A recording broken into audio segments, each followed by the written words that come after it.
December 22nd, 1849, St. Petersburg, Russia. Fyodor Dostoevsky, just 28 years old, stands with 5 other men facing a firing squad, awaiting execution. But then, just as the firing squad prepares to begin, a messenger arrives. He delivers a reprieve from the Tsar. There will be no execution. Later that day, an elated Fyodor writes his brother, "There the sentence of death was read to all of us. Then 3 were tied to the pillar for execution. I was the 6th. 3 at a time were called out, consequently. I was in the 2nd batch, and no more than a minute was left me to live.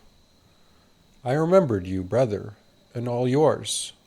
During the last minute you alone were in my mind.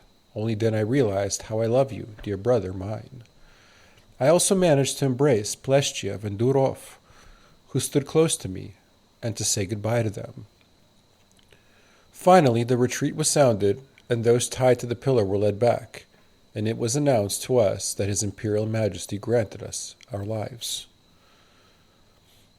There has never yet been working in me such a healthy abundance of spiritual life as now, but will my body endure? I do not know. I am going away sick. I suffer from scrofula. But never mind, brother, I have already gone through so much in life that now hardly anything can frighten me. Let come what may." It would later come out that the death sentence was a hoax by the Tsar to instill a deep sense of fear and humility in Fyodor and the other prisoners for their roles in a group that advocated for political and social reforms in Russia, and for their distribution of banned literature. The trauma was certainly a goal accomplished, as the harrowing experience would stay with Fyodor for life. The Tsar commuted Fyodor's sentence to 4 years of hard labor in a prison camp in Siberia, where conditions were absolutely brutal. The prisoners were housed in overcrowded, filthy barracks and subjected to relentless physical labor. Food was scarce and of poor quality, and the guards often mistreated the prisoners. Disease was rampant, and many inmates succumbed to illness and malnutrition. Fyodor himself suffered from severe health issues, including epileptic seizures, which plagued him throughout his life. Fyodor described the camp as, "In summer, intolerable closeness; in winter, unendurable cold. All the floors were rotten, filth on the floors an inch thick, one could slip and fall. We were packed like herrings in a barrel. There was no room to turn around. Fleas, lice, and black beetles by the bushel." After his release in 1854, Fyodor served 5 years of compulsory military service in the Siberian town of Semipalatinsk. After the end of his military service in 1859, Fyodor settled in St. Petersburg with a woman he met in Siberia, who was now his wife. Here he resumed a life of writing with renewed vigor, building on the success that had come early in his life with his debut novel, Poor Folks, published in 1845 when he was in his mid-20s.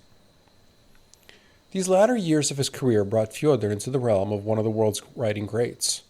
His works, unsurprisingly, delve into the psychological depth and philosophical exploration of complex themes, such as faith, doubt, free will, and the nature of evil.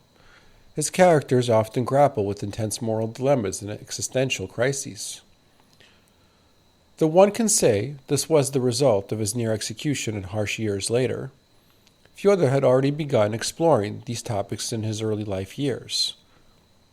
To study the meaning of man and of life, I am making significant progress here. I have faith in myself. Man is a mystery. If you spend your entire life trying to puzzle it out, then do not say that you have wasted your time. I occupy myself with this mystery because I want to be a man, he wrote in a letter in 1839. Of all his works, The Brothers Karamazov, published in 1880, is considered Fyodor's magnum opus. Amongst the many wisdoms that came out of this story is the following. A man who lies to himself and believes his own lies becomes unable to recognize truth, either in himself or in anyone else, and he ends up losing respect for himself and for others. When he has no respect for anyone, he can no longer love, and in him, he yields to his impulses, indulges in the lowest form of pleasure, and behaves in the end like an animal in satisfying his vices. And it all comes from lying to others and to yourself. Fyodor wrote many other great novels, including Crime and Punishment, 1866, and The Idiot, 1869. He passed away on February 9, 1881, at the age of 59.